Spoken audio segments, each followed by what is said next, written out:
Hi there and welcome to the Explaining History podcast, and today I want to talk a little bit about the first war on drugs that began in 1971 under Richard Nixon, the same year that another momentous decision by Nixon took place, the removal of America from the gold standard and the decision really to make the US dollar fiat money, which I'll come back to in a moment, because both the war on drugs and the removal of America from the gold standard have had massive implications, global implications for the way the world is today.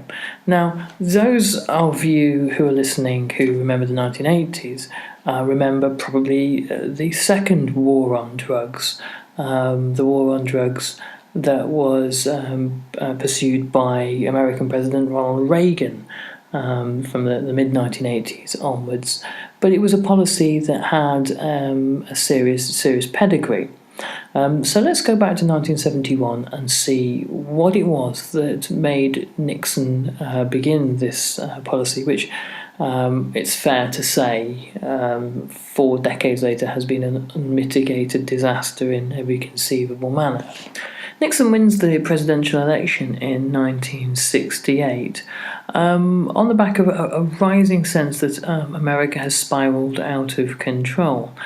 The lurid tales of sex and drugs, which really kind of concentrate to a tiny bohemian Hollywood elite, and the crisis in Vietnam, where what appeared to be a fairly small, localized war against a peasant nation had dragged 500,000 American troops into a never-ending quagmire by 1968, both gave Nixon an ideal platform to campaign from. Also, fortunately for Nixon, less so for Bobby Kennedy, the assassination of Bobby and the loss of the only main realistic democratic challenger to Nixon meant that his path to the White House was a lot easier in '68. The presidential election at the end of that year, in that election, Nixon spoke to what he called the silent majority, the conservative with a small c, working class and middle class Americans who were appalled by the disorder within the country that they were seeing, the rioting at the Democratic National Convention, the growth in crime in inner cities, and drugs and drug use was attributed to this. Obviously, you have a kind of a developing counterculture, of which LSD is an important part, and a drug culture that had been growing since the 1950s, but sort of dramatically increases, largely probably for demographic reasons, in the mid-1960s. You have a large young population with more spare income than it's ever had before. That's not to suggest that everybody who was under 18 and had some money in their pocket was out buying drugs. Far from it. The supply of narcotics in America in the 1960s is relatively conservative. Most people in the 1960s don't smoke any marijuana. They don't take LSD. As with all these things, the people who inhabit a counterculture are normally a very small minority. The same can be said of Britain in the 1960s. Most people's experience of both Britain and America in the 1960s you will probably find is extremely boring. But it's the perception that matters. The perception that America was becoming more lawless, that drugs were part of the problem, and drugs often, moral panics like drugs, are often kind of code for something else. They're often code for social change. As black Americans became more empowered throughout the 1960s due to civil rights legislation, and as a younger generation began to take the place of the older one that had replaced it, the natural sense of conservatism, again with a small c, that exists within probably most people, saw this as a frightening, threatening, and unprecedented change. And the issue of drugs, which starts to be spoken about more and more in the press throughout the 1960s, becomes a focal point for this moral panic and anxiety. Is it LSD that is changing the youth of America, making them think these largely un-American things? At the time of the Second World War, many people in their 40s and 50s who perhaps served in the Second World War would have found it abhorrent, the idea that large numbers of their countrymen were protesting against the war while they were off serving it. The generation who had returned from the war, who had been the beneficiaries of the GI Bill, who had set up homes after 1945, or small businesses, or become educated, and had seen the war as the good war, now, 25 years later, are indignant and outraged that there are what is seen as being privileged and spoiled middle-class brats campaigning to undermine the efforts of GIs fighting in Vietnam. And so there's definitely a kind of a class element to all of this, something that Nixon happily fostered. Nixon himself, who presented himself as this hard-done-by blue-collar Joe who had risen through his own talents and successes, which is, largely the case, and had to put up with the supercilious and arrogant Kennedy brothers who had every privilege handed to them. He was happy to kind of project this onto a national stage and present the college graduates who had protested against the Vietnam War, the students, as layabouts and bums. I think is the term he uses after the Kent State shooting in 1970. These layabouts and bums, who do they think they are? And this chimed with blue collar America, who did these entitled children think they were. And again, there is the suspicion across blue collar America that it was the children of the wealthy, the overeducated middle classes, who were taking LSD and smoking marijuana and experimenting with all sorts of new and un-American ideas. And so you get this fusion of politics and the idea of the drug together as a kind of a sort of like an emblem for that which is un-American, and certainly to an older, more conservative generation, taking LSD is seen as distinctly un-American or alien. And this is where you get a kind of ripe territory for anti-drugs legislation. Now, it's often been said that anti-drugs legislation that had been introduced in piecemeal fashion since the 19th century had its own racial biases, and there's probably an awful lot to this, that opium, the drug of Chinese labourers working on the transcontinental railroads, this was banned when there were moral panics about the Chinese, which were basically motivated by fears that cheaper Chinese labour would take white American jobs. The Jim Crow laws contained laws against the use of cocaine, partly because cocaine in the 1900s was synonymous with black Americans in the South, though it seems highly unlikely that it was contained and limited to them. Marijuana and cannabis use was criminalised because of xenophobic attitudes towards Mexican and Hispanic Americans. But up to the 1960s, these are drugs that are not policed with the kind of the fervour that they are in the 70s and 80s. There are people who are a small, tiny minority of people who are known to have addiction to things like cocaine or morphine. There is little understanding of how to treat these addictions. For those that have lots of money, often psychoanalysis was used, but then again, psychoanalysis was the seen as the kind of the received wisdom of the day. It probably had very little value in terms of actually treating addiction, and there's a good reason why psychoanalysis isn't used as the kind of the dominant tool for addiction treatment today. Now, the issue of the war on drugs kind of revived itself this year in March, that's 2016, when a journalist, Dan Baum, for Harper's, interviewed John Ehrlichman from Nixon's staff at the time, and Ehrlichman had some revealing stuff to say. He said, the Nixon campaign in 1968 and the Nixon White House after that had two enemies, the anti-war left and black people. This was John Ehrlichman, who was the domestic policy chief for Nixon. He goes on to add in the article, you understand what I'm saying?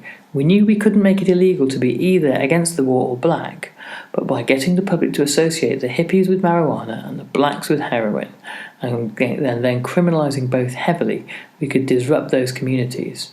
Ehrlichman added, we could arrest their leaders, raid their homes, break up their meetings, and vilify them night after night on the evening news.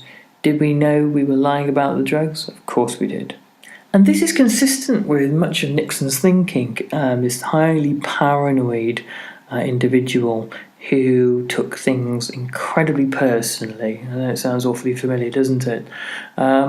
Who saw criticism of the Vietnam War as personal criticism of his policy, which, much of it was, the secret bombing of Cambodia and that kind of thing, and saw particularly in the Black Power movement, not necessarily the Civil Rights movement, because that was quite easy to contain, but the Black Power movement, a deadly existential threat to him and his presidency.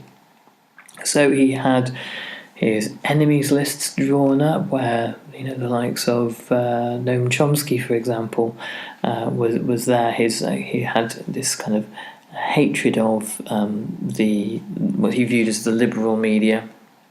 Again, seeing himself as this kind of persecuted blue-collar guy done good, sneered at by liberal elitists everywhere. And he was happy to find ways to undermine his enemies. Obviously, one clearly being against the Democratic Party, the bugging of the Watergate Hotel, but the war on drugs is another part of this kind of Nixon worldview, and the consequences of his decisions in 1971 have been quite literally world-altering. The war on drugs that was fought throughout the 1970s, 80s and 90s, and is still being fought, has cut a bloody swathe of countless lives in South America. I'm not sure a full study of the death toll of the war on drugs has been concluded, but if you even look at American intervention in Colombia, for example, you're looking in the tens of thousands of dead in the wars in the 1980s between the American government, the Colombian government on one hand, and the Medellin cartel on the other. Now, here is a revealing statement from Nixon in 1969. He said, within the last decade, the abuse of drugs has grown from essentially a local police problem into a serious national threat to the personal health and safety of millions of Americans. A national awareness of the gravity of the situation is needed. A new urgency and concerted national policy are needed at the federal level to begin to cope with this growing menace to the general welfare of the United States. Between the years 1960 and 1967, juvenile arrests involving the use of drugs rose by almost 800%. Half of those now being arrested for the illicit use of narcotics are under 21 years of age. New York alone has records of some 40,000 heroin addicts, and the number rises between 7,000 and 9,000 a year. These official statistics are only the tip of the iceberg whose dimensions we can only surmise. Now bear in mind what Ehrlichman had to say, that Nixon knew full well that many of the things he was saying about drugs were not true. The reliability of this data, well, it will take a researcher with more time than me to figure that one out. But it's entirely possible that these are not valid statistics. But we won't go there. So he then goes on to speak at length about, in quite a ill-informed manner, about the impact of drug addiction.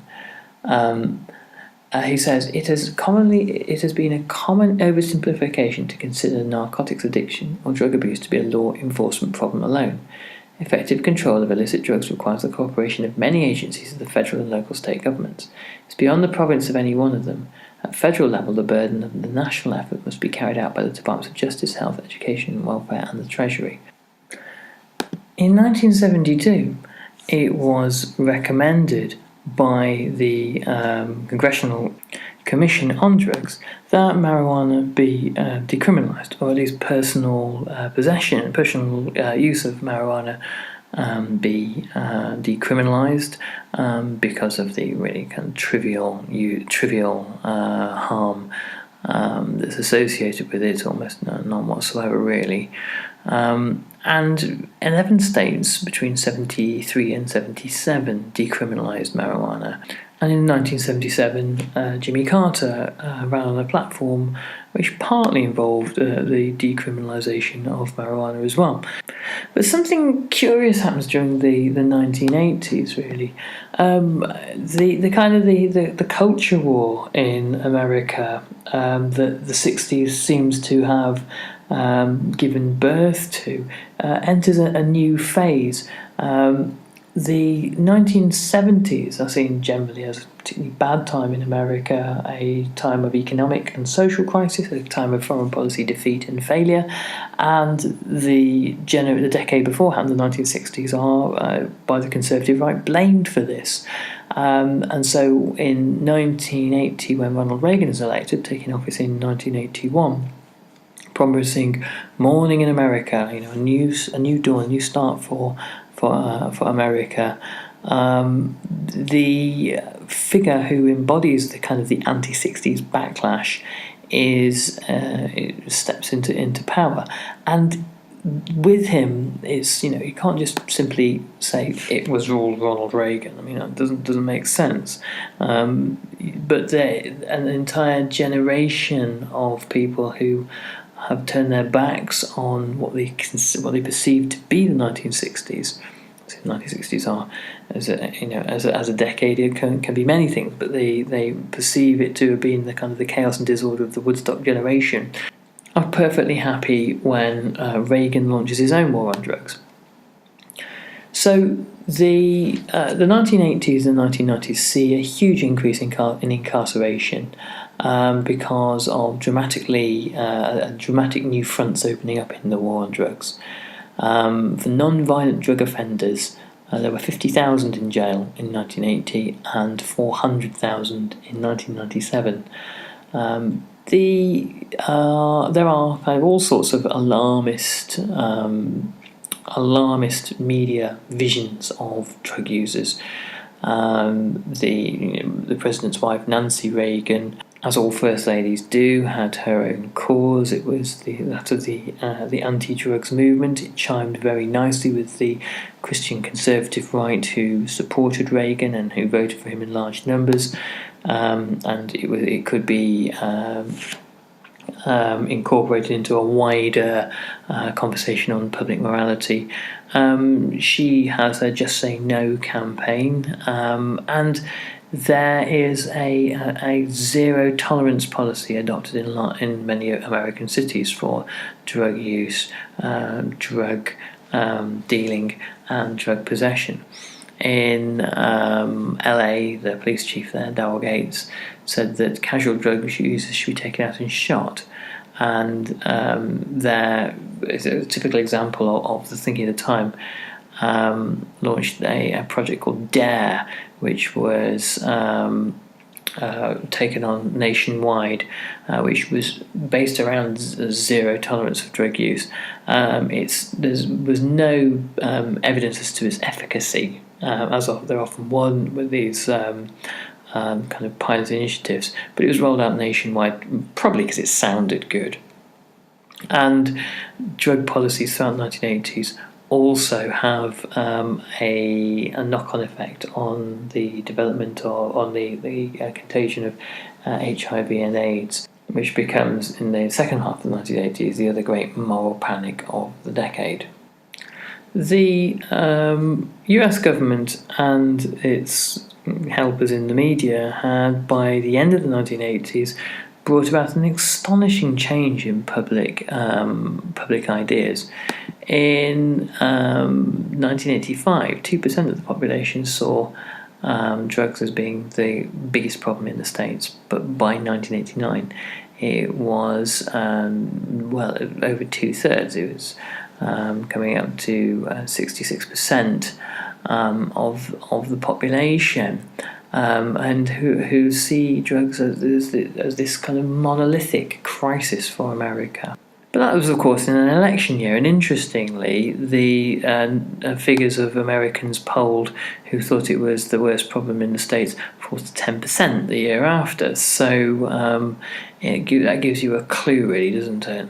I think the final point to make about the Reagan years, without going into studying Noriega, the CIA, shipments of drugs from South America to fund all sorts of wacky initiatives like equipping, the Taliban with Stinger missiles or trading missiles to Iran for the release of hostages or any of this kind of stuff, is the issue of the reason for America's involvement in Colombia. And again, this is the subject of another podcast, really.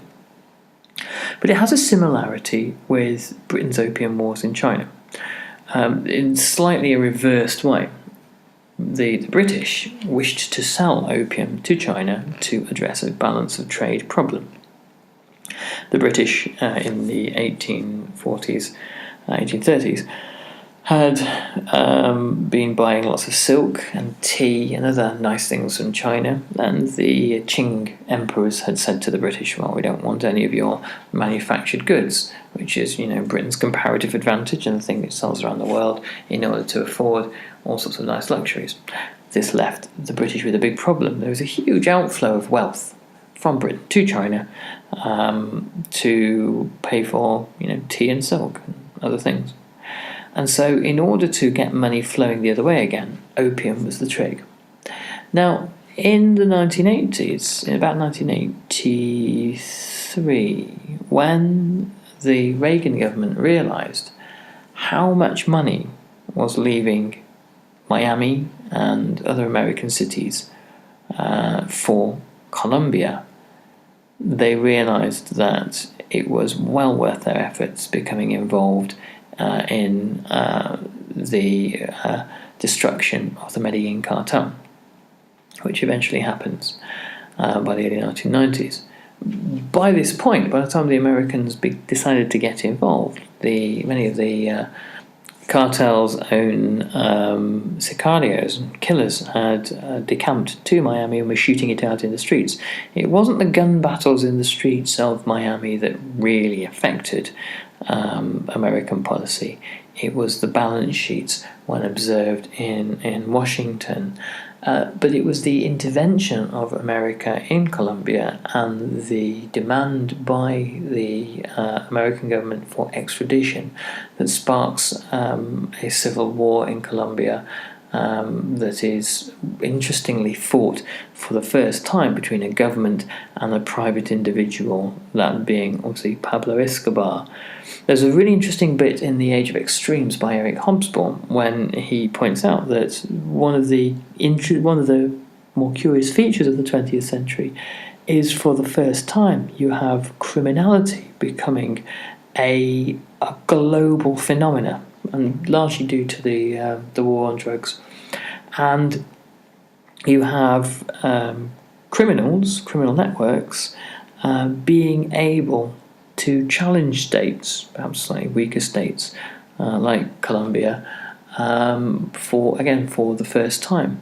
So the war on drugs itself and the development of the global narcotics business is a massive structural part of the 20th and the 21st centuries, something that I think requires an immense amount of exploration and can easily be accidentally dismissed as just one of these trivial trivial sort of side features of our time, but it's definitely not.